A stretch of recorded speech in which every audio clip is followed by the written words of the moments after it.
지난주 소신 발언을 하고 돌아간 정민재 평론가에게 뉴스 FM 청취자들은 이런 별명을 붙여줬습니다. 민재 사이다. 그런데 사이다 같은 이 남자, 알고 보니 집에선 오이 무침이며 부추전이며 정신없이 여름 반찬을 만드는 정주부였고요. 일 끝나면 헬스장에서 연속 채투바에 도전하는 리틀 마동석이었습니다. 그리고 타 방송에선 무려 요정으로 불린다고 하는데요. 사이다, 정주부, 마동석, 요정. 당신은 도대체 누구신가요? 가는 곳마다 별명 득템하느라 바쁜 이 남자, 별명 부자 정민재 대중음악평론가와 함께합니다. 뉴스를 품은 음악. 안녕하세요. 네, 안녕하세요. 정민재입니다. 네, 왠지 정민재라고 설명하는 게 좀 어색한데요. 정주부입니다. 뭐 이름이 제일 평범하고 지금 별명이 너무 많아서서. 아니, 무슨 요정이에요? 아, 그게 이제 사연이 있는데 그 보이는 라디오를 하는데 거기에 약간 나뭇잎 같은 게 걸린 거죠. 네. 화면에. 그러니까 막 요정 같다. 아. 얘기를 하셔가지고. 저희도 어떻게 요거 하나 끌어안아 약간, 보세요. 좀 뭔가 그쵸, 뭐 인어공주 아쿠아리움 같은 느낌도 나고. 아니, 저희가 뭔가 이제 인어공주 얘기하고 아쿠아리움 하니까 좀 시원한 느낌이 들긴 하는데 네네. 지난 주말 누구보다 좀 뜨겁게 보내고 오셨다고요? 아, 네. 제가 지난주 금요일, 토요일에요. 충북 제천에서 열리는 제천 국제음악영화제에 다녀왔어요. 올해가 이제 15회였으니까 나름대로 역사가 있는 영화제인데요. 네.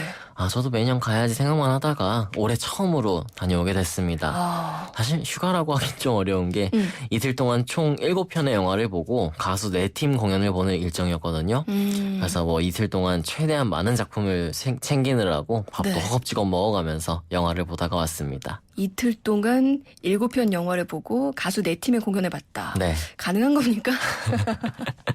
아니, 사실 이 제천영화제 저도 가보고 싶다고 네. 몇 년째 마음만 먹었는데 네. 아직 못 가봤거든요. 그 이야기가 좀 궁금한데 앞서서 저희가 애국 마케팅 얘기도 했습니다만 사실 이 제천영화제에서도 일본 작품들을 상영하느냐 마느냐 네. 관련해 좀 논란이 있었거든요.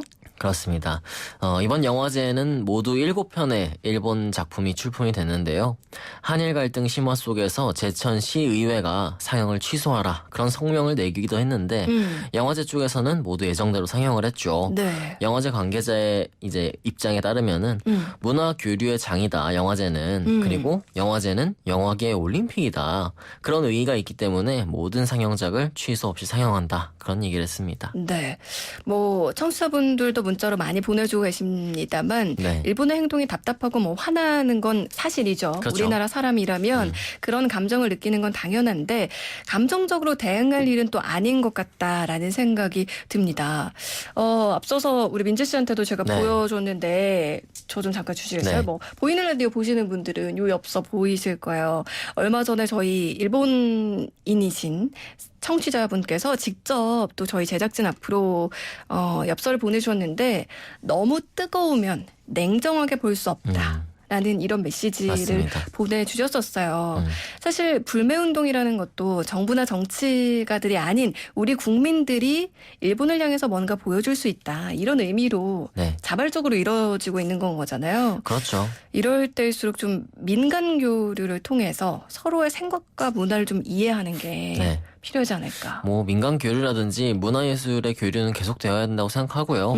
우리 아이돌 팀들도 일본에서 계속해서 공연을 하고 있고 지난 주말에 이제 펜타포트 락 페스티벌이 있었는데 네. 코넬리우스라는 일본 가수가 와서 또 공연도 했어요. 그러니까 계속해서 일본과의 어떤 문화적인 교류가 단절이 되면 안 되겠다 그런 생각은 합니다. 문화는 정치와는 뭐 그렇게 크게 관계가 있지 않죠. 네, 거기까지는 또 우리가 영향을 미치지 않도록 좀 네. 성숙한 그런 모습을 보여야 되겠다라는 생각이 드는데 그나저나 이렇게 영화제도 다 챙겨 다니시려면 힘들겠어요. 아, 제가 사실 영화제는 이번이 이제 처음이었어요.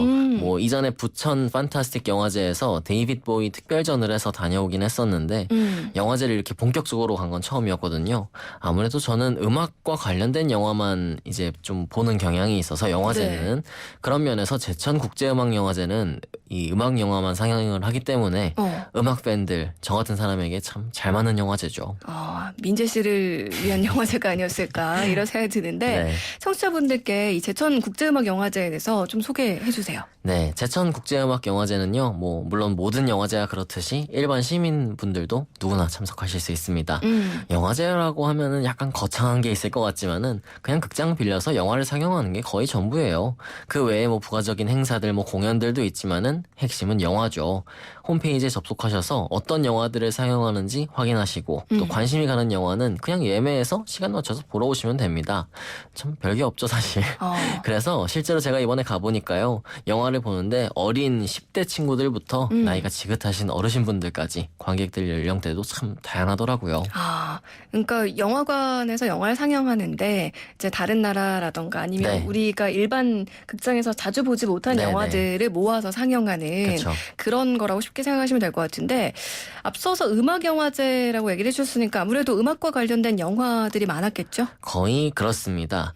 가수에 관한 다큐멘터리 혹은 음반사에 관한 다큐멘터리, 이런 음악과 직접적인 관련이 있는 다큐멘터리부터요, 지휘자를 소재로 한 극영화 혹은 사운드트랙이나 주제곡이 인상적으로 기억되는 영화, 그러니까 어떤 형태로든 음악과 접점이 있는 영화를 상영하죠. 네. 그래서 올해는 김수철 씨가 출연했던 1984년 영화 고래사냥, 안성기 씨, 박중훈 씨가 나왔던 2006년 영화 라디오스타, 이런 영화도 상영됐어요. 라디오스타 OST 같은 경우는 지금도 그렇죠. 신청곡을 참 많이 신청해 주시고 계시는데, 네.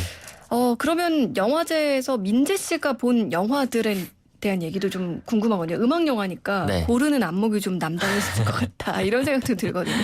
사실 제가 영화 관계자가 아니라서 일반 극 영화보다는 다큐멘터리를 중심으로 좀 관람하고 왔어요. 거의 수학여행처럼 공부를 하다가 왔는데, 보고 싶은 영화는 정말 많았는데요. 이틀밖에 없어서 참 못 본 작품도 많습니다.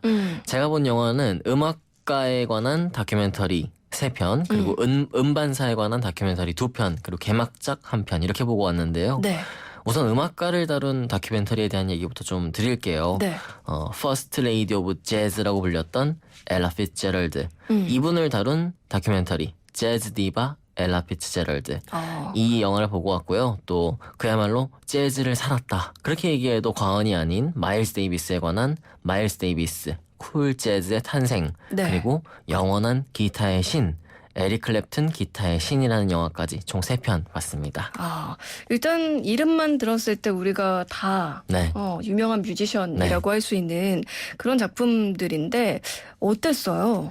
솔직히 3편 다 특별하진 않았어요. 그리고 워낙 민재 씨가 잘 아는 분야기도 하고요. 그렇기도 하고요. 워낙 다 뛰어난 분들이고 영화도 참 좋았는데요. 그냥 다큐멘터리이기 때문에 새 인물의 출생부터 죽음까지, 또 건강에 아직 살아계신 에릭 클랩튼의 경우는 현재 모습까지의 여정을 아주 차분한 시선으로 바라본 영화들이었거든요. 네. 저는 원래 엘라 피츠제럴드를 정말 좋아하는데 이 제천의 극장에서 엘라 피츠제럴드를 본다는 것만으로도 아주 특별한 경험이었어요. 영화가 특별하다 이것보다도 날씨가 엄청나게 더웠는데요. 그 뜨거운 뙤약볕을 피해서 그 오래된 극장으로 들어가면은 얼마나 극장이 오래됐냐면은 무릎이 아플 정도로 좌석 간격이 좁습니다. 그렇게 환경은 좋지 않습니다만 네. 거짓말처럼 엘라 피츠제럴드 노래가 막 흘러나오는 거예요. 뭔가 시대를 거슬러 올라간 듯한 느낌 들 것 같아요. 그냥 그 영화관과 바깥의 세상이 완벽하게 분리되는 너무 비현실적이고 마법 같은 경험을 했고요. 네. 영화제에서 제가 처음으로 본 영화가 엘라의 영화였어요, 이번에. 그래서 더 기억에 남고, 마일스 데이비스 영화도 정말 인상적이었죠. 그분이 생애 마지막 순간까지 끝없이 시대와 호흡하면서 음악의 발전을 꾀한 명장이라는 거를 다시 한번 느낄 수 있었습니다. 에릭 클랩튼을 아무래도 많이들 친숙해 하실 텐데, 네. 요 작품은 어땠나요? 에릭 클랩튼 영화는요, 특이하게 에릭 클랩튼이 직접 내레이션을 했어요. 그래서 더욱 몰입감이 뛰어났고요. 마치 이분의 이야기를 본인에게 직접 듣는 듯한 그런 느낌이었습니다. 또 핑크 플로이드의 로저 워터스를 비롯해서 많은 음악 거장들이 에릭 클랩튼 이야기를 전하기 위해서 인터뷰에 응했고요. 네. 자료화면에서는 아레사 프랭클린, 아까 노래도 나오던데 밥 딜런, 네. 비틀즈, 비비킹, 이런 당대 최고 음악가들이 모두 나옵니다. 네. 음악 팬으로서 정말 즐길 수밖에 없는 영화였고, 특히 다들 아시겠습니다만 어린 아들 코너 클랩튼을 불의의 사고로 잃었던, 그리고 나서 만들었던 Tears in Heaven, 네. 이 노래에 나올 그 대목에서는 정말 눈물이 나더라고요. 본인의 설명을 들으면서 이제 들었을 때는 네. 더 왠지 가슴이 찡했을 것 같아요. 정말 슬펐습니다. 참고로 이 영화는요, 가을 무렵에 국내에서 정식으로 개봉을 한다고 들었거든요. 그래서 관심 있으신 분들은 놓치지 않으셔야겠습니다. 네, 그러면 뭐 에릭 클랩튼의 노래 하나 들어볼까요? 네, Tears in Heaven은 워낙 다들 잘 아시니까 넘어가고요. 에릭 클랩튼 이번 영화 마지막에 흐르는 노래가 있어요. 에릭 클랩튼의 명작으로 꼽히는 1974년 두 번째 솔로 앨범에 실린 메인라인 플로리다라는 노래인데요. 네. 아마 생소하신 분들이 많으실 겁니다. 그렇지만 에릭 클랩튼의 블루스 락, 그 맛을 온전히 느낄 수 있는 그런 곡입니다. 네, 한번 들어볼게요.